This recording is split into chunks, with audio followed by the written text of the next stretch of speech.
Magic Johnson just tweeted that this year's playoffs is the most intense and physical he's seen in a long time and that he is loving it.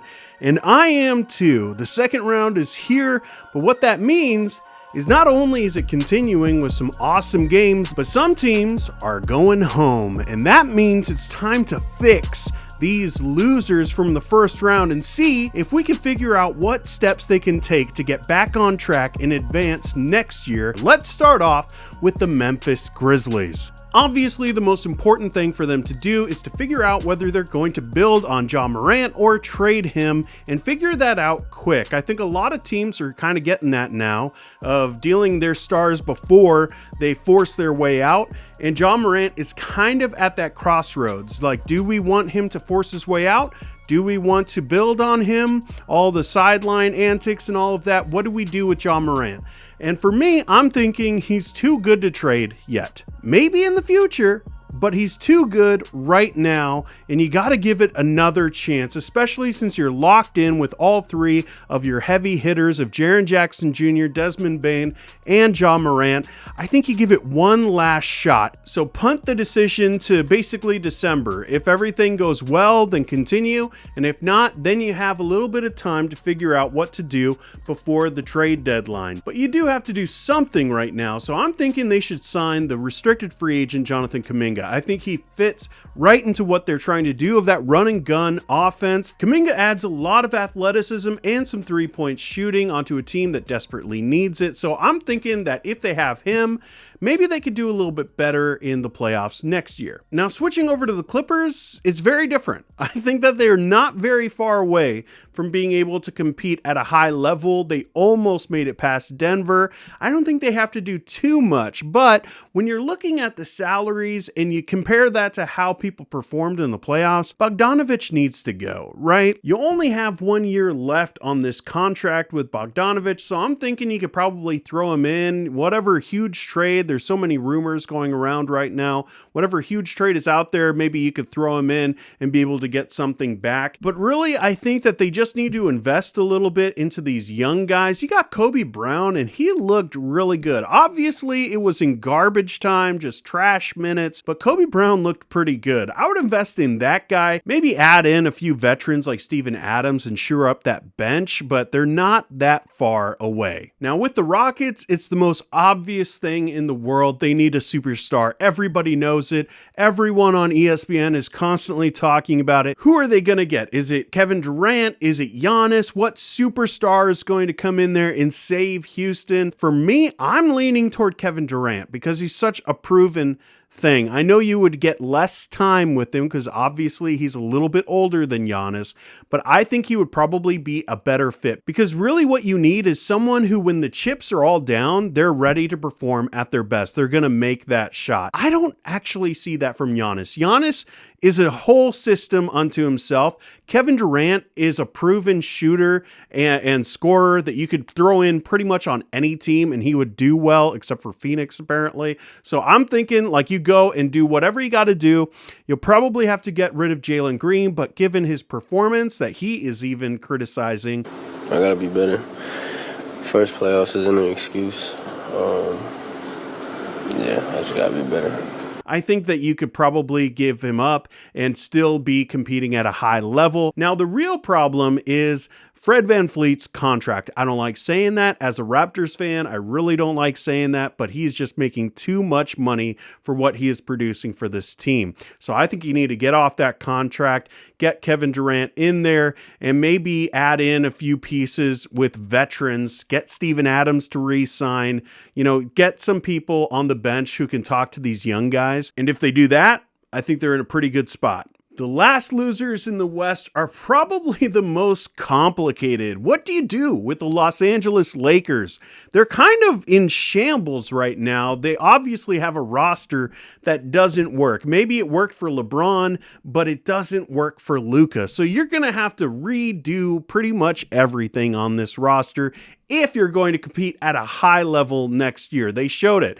They played really hard toward the end of the season and kind of fooled some of us into thinking that maybe they can be competitive in the playoffs, but when you get into the matchups, it became very clear that their roster just did not match up to some of these guys. So I'm thinking they have to retool. And that's super hard in this new era of salary cap where you have all the aprons and two guys are making $50 million a piece. Honestly, there's not a lot that they can do apart from trade some of these guys. I think that they're going to have to do the classic move of the Lakers, which is to build a big three and hope that you can get enough veterans to come in at a minimum contract and just kind of piece a roster together. Because I think what you're going to have to do is you're going to have to look at Rui, you're going to have to look at Vanderbilt, you're going to have to look at even Austin Reeves and package those guys together. But honestly, I don't think that's enough to get someone like Giannis or Kevin Durant. What it sounds like to me is maybe they could get Bam Adebayo, depending on what the Heat do.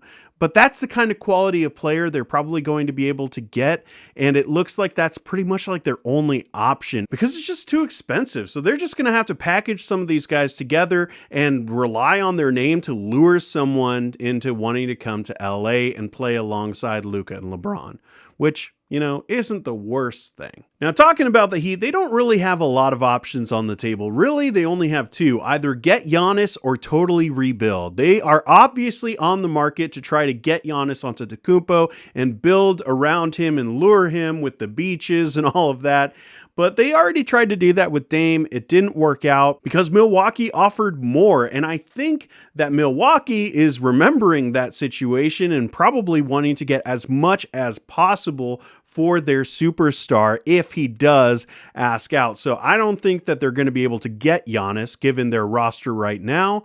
So what can they do? They could trade everybody and basically just build around Tyler Hero. Keep some of these other young guys that are doing pretty well, but the bigger contracts, get them all out of there. Try to get as many picks as you can and maybe some young talent and just go into full rebuild. It's okay. Pat Riley has never done it, but I think, if Greg Popovich can do it after having, the awesome years of Tim Duncan, and now obviously that team is doing really well, it could work out for the Miami Heat too. So maybe they just got to humble themselves and just go into a rebuild and just hope for the best. And you could just copy and paste that for the Milwaukee Bucks. It looks like Giannis is going to want out. There already are some leaks that are coming out that he wants to play in a big market. So I think that Milwaukee needs to do their due diligence and make sure that they get every ounce of value out of that trade.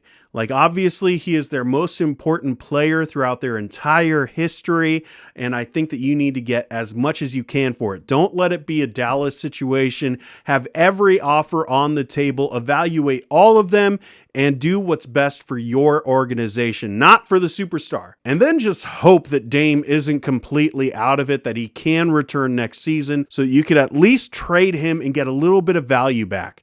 I'm very concerned for Milwaukee in that contract. It was bad when they first signed it, but it looks way worse now because obviously with the injury, you never know if they're going to be the same player, but especially that kind of injury for a guard and a guard who is older, it's really not looking good. So I think the Giannis trade is super important. Honestly, the best one that I've heard come out so far, and don't hate me for it, Zion Williamson. Oh, you have got to be kidding me. He's still Zion. There's a lot of drama around him, and obviously he's had some issues with his conditioning, but that looks to me like the best offer that people have been talking about so far because you're getting a young superstar and you're probably getting a lot of picks as well. So go with that. Maybe try to get Trey Murphy if you can, and then trade away Giannis and, just completely start over. Yeah, you're going to have some stellar years, but that's what you got to do sometimes. So Milwaukee, time to retool.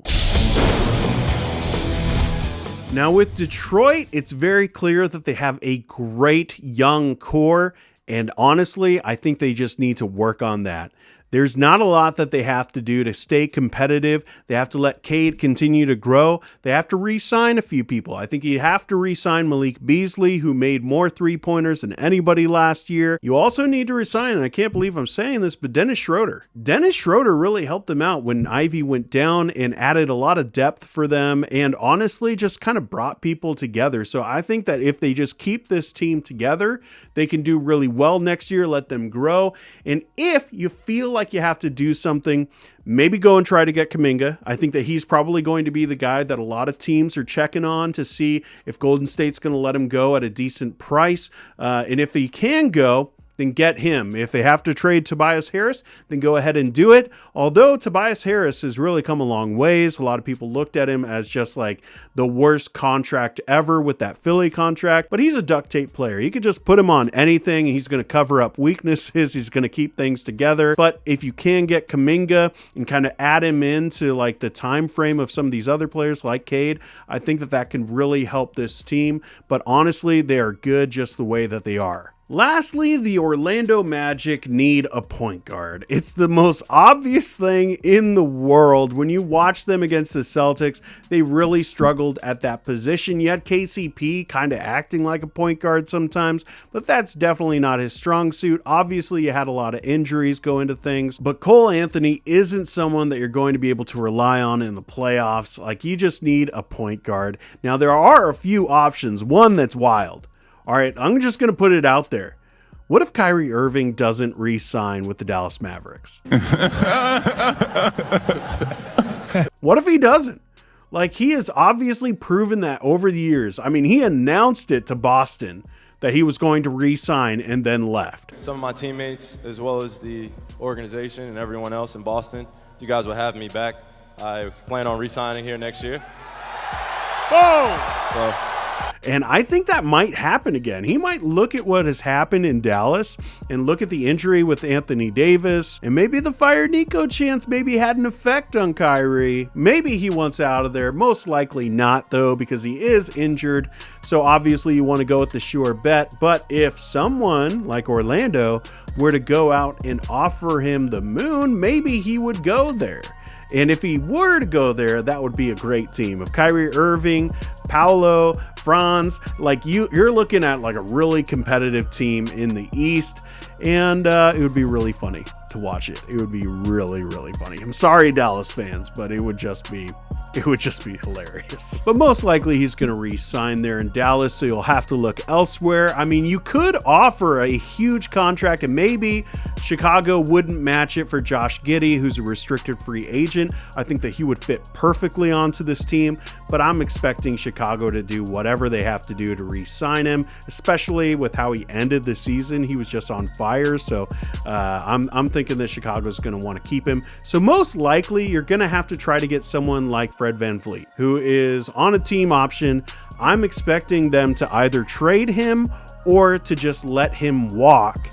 Because that contract is just too big. So I'm thinking he's probably going to become a free agent, which opens up the door for someone like Orlando to sign him. He would be exactly what they need. They need a proven ball handler, a three-point specialist, and Fred has been that in the past, and I'm totally expecting him to continue to be that in the future. So he would fit perfectly onto this Orlando team, and they could do some real damage in the East. I would expect a team, as soon as they get a point guard, Orlando could really step it up and become like maybe like a 3 or 4 seed next year, and who knows what they could do in the playoffs next year. So let me know what you think about how these losers could fix some things and be able to compete at a higher level next year. Let me know if I was right about some of these things. If I was wrong, let me know that too. Give me all of your thoughts down in the comments section. Hit the like button if you like this kind of content. Sub if you're new, and I will see you in the next one.